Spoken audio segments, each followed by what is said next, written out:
Hello guys, welcome back to another video. We have a special one today. What I'm about to do today, I don't think it's ever been done. There's no record of it being done on YouTube. There's no record of it being done anywhere on the internet. So I guess you could say that I'm the first person in the world to attempt what we are about to do. Now, if it has been done before, please let me know down in the comment section. Now, before we get into things, make sure you hit that like button. It really helps me out and it's greatly appreciated. Now then, what are we going to be doing? So we are going to be working on the V12 powered BMW 760 Li, and we're going to be doing something that I've been wanting to do for quite a while now, and that is to completely delete the secondary air injection system. Now, if you have no idea what the secondary air injection system is, essentially it is it's an emission control circuit that basically sends fresh air into the cylinder head through the exhaust valves to heat up the catalytic converters on startup. Now, the secondary air injection system is only active for 60 to 90 seconds, like I said, on startup, on a cold start. It's just to lower emissions slightly on startup. After that initial startup, it's no longer used, it's not really needed. Now, why am I deciding to delete the whole system? Basically to get rid of a potential problem in the car. Now, the secondary air injection system can fail in multiple different ways. The pump itself, that is very prone to failing, and the two check valves, one for each bank, they are prone to failing, or at least require consistent maintenance to have them cleaned out, because obviously when they are not in use, you are getting the backflow of exhaust gases to those valves, and they're going to get filled up with carbon. So it's a bit like an EGR valve in that sense, the fact that it requires constant maintenance. So it's not really required for like an emissions test on an inspection or anything like that. It's like I said, it's only just on startup, just to help burn any unburnt fuel in the exhaust system. So yeah, we are going to be completely removing it today. I know after we physically remove it, we are going to have to get it mapped out. We are going to have to get the car tuned, but I don't think we're having to do that right away. I think it'll be fine, like for a good few weeks or months, however long we want to leave it for. I don't think it's going to bring up a check engine light or anything like that. So it's just probably going to give us a few sort of hidden fault codes. Now then, what are we going to be installing today? So the plan is to completely remove the whole entire system. I'm talking the secondary air injection pump, the bracket that it sits on, all of the pipe works, the check valves themselves, and the pipe work that goes to the back of the cylinder head. And in their place, I am going to be installing these things right here. These are blanking plates. These are unique. These are not in production. My dad actually made these. So essentially, I just removed one of the pipes that go into the back of the cylinder head. And I said, Dad, would you be able to make me up a blanking plate if we give you the specifications, the measurements and all the rest of it? And he went away and made one up, and these things are looking perfect. Just an aluminium blanking plate, and it should work quite well. But yeah, I think enough rambling. We'll get outside, let's take a look in the car and let's see what we're doing today. Okay then, so here we have the BMW 760 Li with the V12 N73 engine. Now, you can probably notice the engine is not complete. That is because I'm kind of halfway through another job. I'm swapping out the spark plugs, ignition coils, and overhauling the crankcase ventilation system as well. Now, to remove the secondary air injection system, it's not necessary to remove the intake plenum or anything like that, but it is going to make it a little bit easier. That's why I'm doing it at the same time. Now, let me show you where the secondary air injection system runs. So it starts off right here. This end right here goes into the air box. It goes into there, that is where it receives the fresh air from. It then goes down this pipe into the secondary air injection pump, which is below this section of the air box here.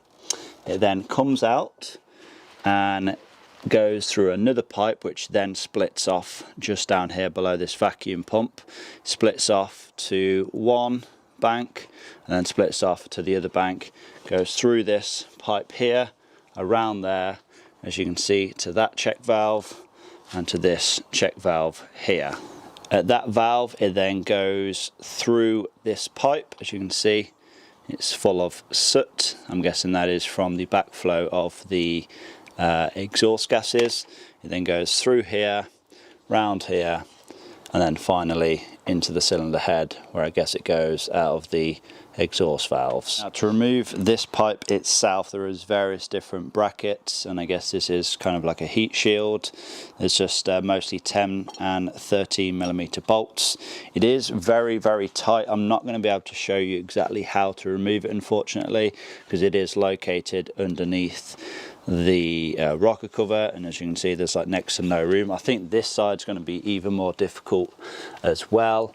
I think I'm more than likely going to have to move the power steering fluid reservoir over, and maybe some of these pipe works, and maybe even the junction box here. I think I'm going to have to lift these up to try and get around the back there, because yeah, access is not the greatest. But anyway, I think what we'll do is we'll get the other pipe removed that goes from this valve around the back of the cylinder head, and then I can show you hopefully how to remove these valves and these pipes around the front, and then we can remove the secondary air injection pump itself.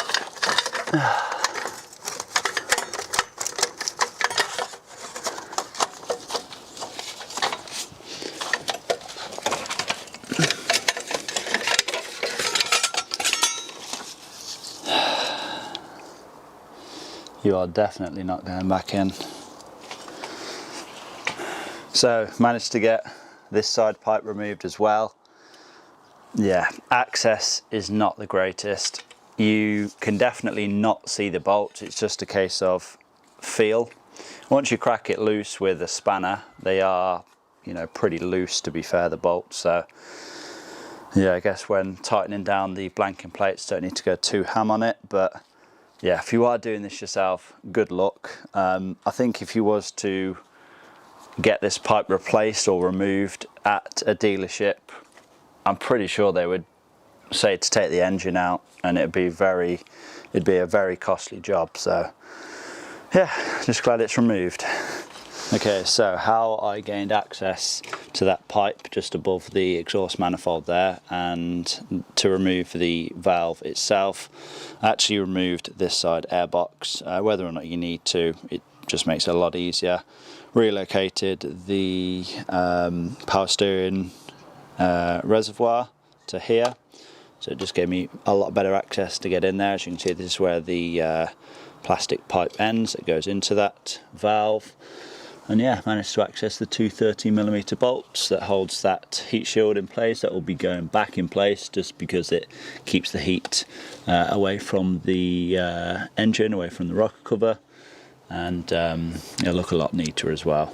Also removed the cover off of the ECU box, and then that meant that I could just about squeeze my hand through these two cable branches down there, right to the back of the cylinder head, and then slowly remove those two bolts. And this is what they look like. And now I guess I can remove the check valve from the other side, and then start removing these plastic pipes that are just held in by some small brackets and then a 10mm nut. Now I can remove the rest of this airbox, and then should be able to access the secondary air pump itself.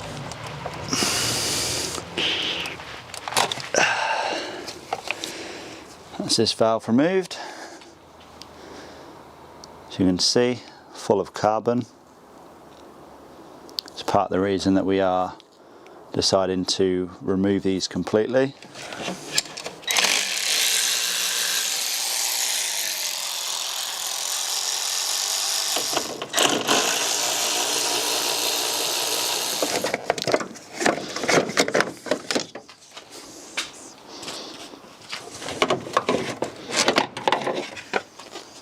Just disconnected the hose, or the second hose, onto the secondary air pump, which is this thing right here, and a load of liquid just came out.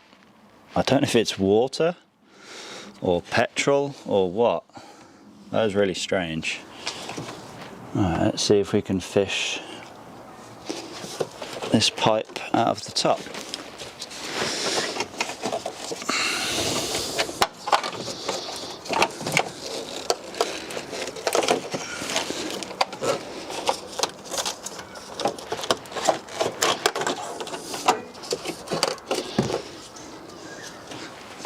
I don't think we're going to get the pump out of the top, not in the bracket at least.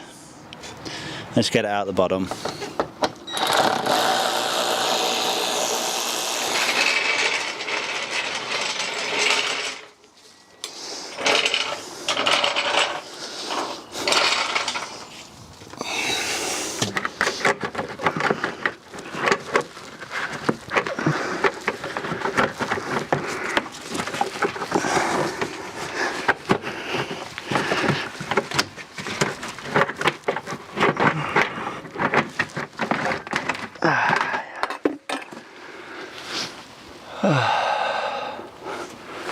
Gotcha.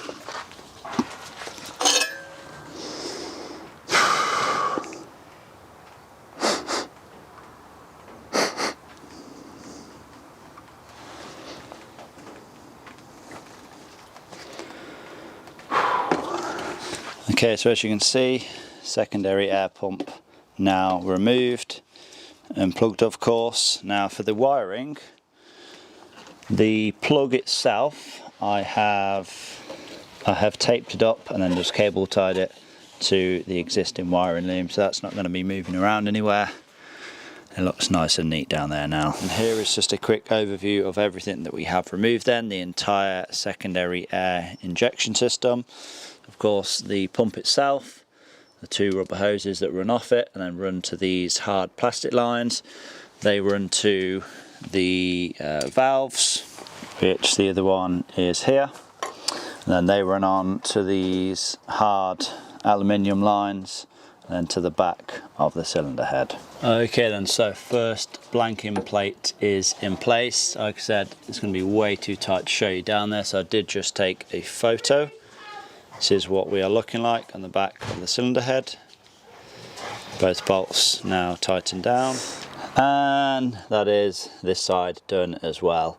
Like I said, I'm not going to be able to show you because you can barely get your hand in there, but believe me, the blanking plate is on and both bolts are tightened down. And with those two blanking plates in place, I guess that is the secondary air injection delete done. We just kind of need to put everything back together, but like I said, I'm doing one or two other jobs at the same time, so I think what we'll do is once we have everything back together, I'll check back in, fire the car up and make sure we don't have any issues. Okay then guys, so as you can see, the engine is now pretty much back together. There is still a few more trim pieces to go on, the cabin air filter box, things like that. I'm going to do that at a separate date, but I am going to wrap this video up now.